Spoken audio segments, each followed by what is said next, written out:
안녕하십니까.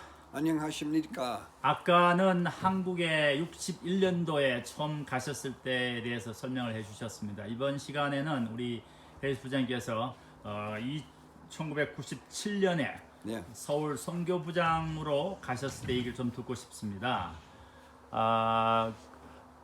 So you went back to Korea 1997 as to preside in the Seoul Mission, right? Yes. Was that the first visit to Korea after you came home, 1964, or Yes.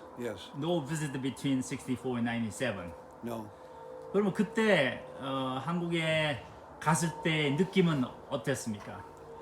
Well, it invoked a lot of very tender feelings because I had served there before, and I was pleased, happy, and excited because I was going back to the same area that I served as a young missionary.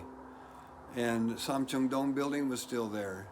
The Cheongdong property was still there, even though the city had purchased half of it to make a tunnel there. Mm-hmm. And then the home that we lived in was right next to the temple. The temple came along many years after I returned home from my first mission. I think was the temple dedicated about 1985, somewhere in there. Right. So we lived right next to that, but it was exciting. It was tender. It was had a lot of warm feelings. So, usually when you get a call to serve as mission president, there's somebody like a general authority set you apart, right? Set you apart, right? Yeah, well, you say set apart, yeah. Yeah, the calling came in two stages.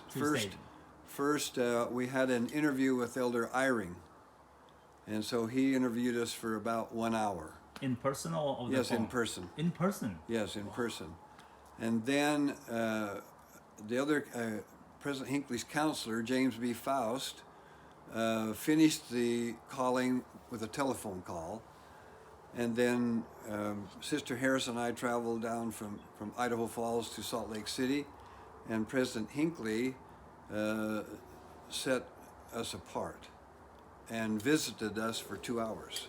And he was very curious about Korea, about some of the original missionaries, friends of mine, and so it was a delightful time. How much time did you have between your first call from the Elder Eyring and actual your departure? The first call interview was in January of 1997, and we departed Salt Lake City for Korea about June 28th, something like that, because all the general authorities take vacation in July, so they try to get all their business done by the end of June. And so that's we were in the MTC being trained and listening to talks by general authorities that last week in June. But you were, heavily engaged in successful business in Idaho. But how did you, prepare? How did you stop, or how did you, transfer? How did Well, you take care of that? one of the questions Elder Eyring asked us is, what will happen to your business? And I told him that I had one key employee who had worked for me for many years. He was also a city councilman for the city of Idaho Falls, and he was very mature. He was, I think, about 71 or 2 years old, and didn't want to retire. And so after our interview, the next day, within a few days, we went back to Idaho Falls, and I called this individual into my office. His name was Mel Erickson, and asked him if he would manage my company. We had about 30 employees, and we published magazines, and he started to cry. Tears came to his eyes, and he said, I've been on the city council in Idaho Falls for 32 years. And a lot of people now, recently the mayor is going to retire, so they want me to run for mayor. We had a meeting just the other day, and they presented this to me, and for some reason, I turned it down. I didn't understand why. because I always wanted to be the mayor of the city. And I told them no. Now I know why. Because it's now my responsibility, my mission, so to speak, to take care of your business for 3 years while you're gone. And he did an excellent job. In fact, those 3 years were perhaps the most profitable of our business, Harris Publishing, that we'd ever had. The Lord, Heavenly Father, took good care of us. President, in 1964, you came home, and did you start your business right away, or what? No, I had to finish school first, so I went to finish my schooling 2 more years at Brigham Young University. And then I worked for the Deseret News newspaper, the one owned by the church in Salt Lake City. And I worked for a newspaper in Idaho. Came back to Salt Lake City and worked for an advertising agency owned by David W. Evans, a brother of Richard L. Evans, who was one of the members of the Quorum of the 12 Apostles. So I stayed there for 3 years and then went back to Idaho Falls and started my own advertising agency, and then started publishing magazines, and then I liked that, and so it became a magazine publishing company. So you went to Korea 1997 July as a mission president, and I'm sure that that was very emotional, right? Yes. Because as you said earlier, that's the place where you served as young missionary. Now you are there with your sweetheart, Yes. your wife. And how did your wife like Korea? I had prepared to her. I told her a lot about it, but funny story. Where the mission home property is, right next to the temple. Right. So President Jun walked us through the house and everything. Jun Jong-chul. Yeah. Yes. Right. Yeah. And we moved in.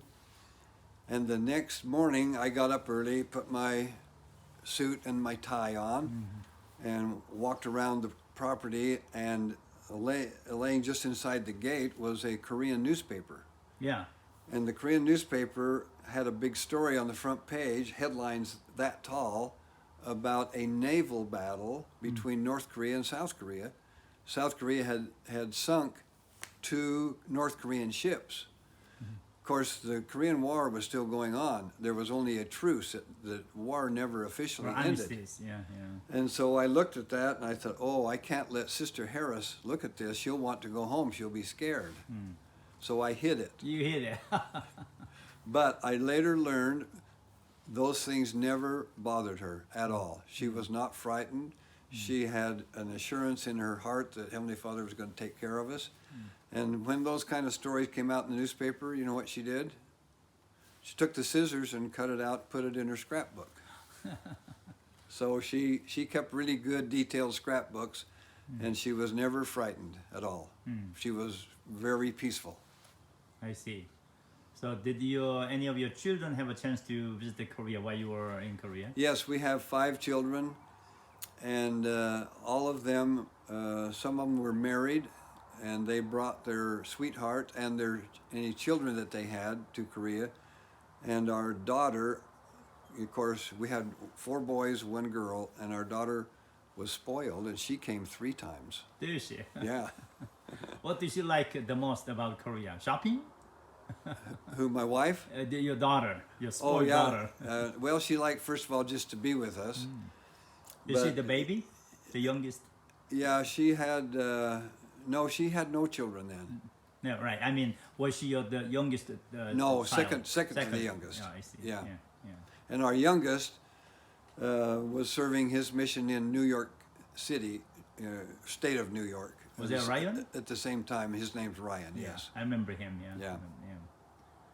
So, as a mission president serving in Korea,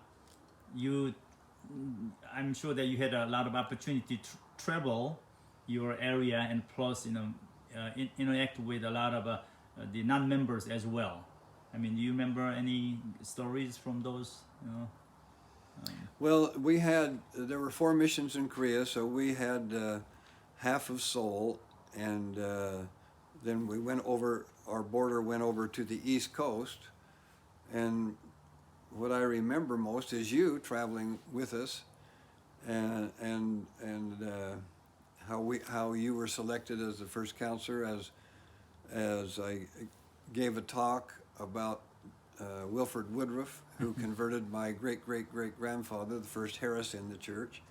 But I remember fondly traveling to all of the wards and branches and stakes in Korea that were in our mission, and going to Gangneung and Sokcho and Taebaek, Wonju, a lot of fond memories.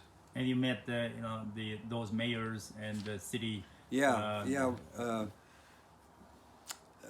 would make appointments, and then we would go see the mayor, give them Book of Mormon, some other church literature, spend usually about an hour with them, and they were always received us very warmly. And one good benefit of that is that I think that they told their people, and no one ever bothered our missionaries. I think because of that, they knew who the missionaries were. Police didn't bother them. No other authorities bothered the missionaries. They never had any trouble with the authorities that way. They were free to do their work and were not bothered at all or harassed. So that was a good benefit. Could you say hello, or a few words to Korean saints in Korea, and also your fellow the companions or those who will be watching this video? Yes, 안녕하십니까. 저는 한국의 선교 부장으로 봉사했으면 마음에 아주 기쁩니다. So thank you very much for all of your love. President Harris, thank you so much for your time, and probably hope I can come back and have the third and fourth part of your story. Thank you. 감사합니다. 감사합니다.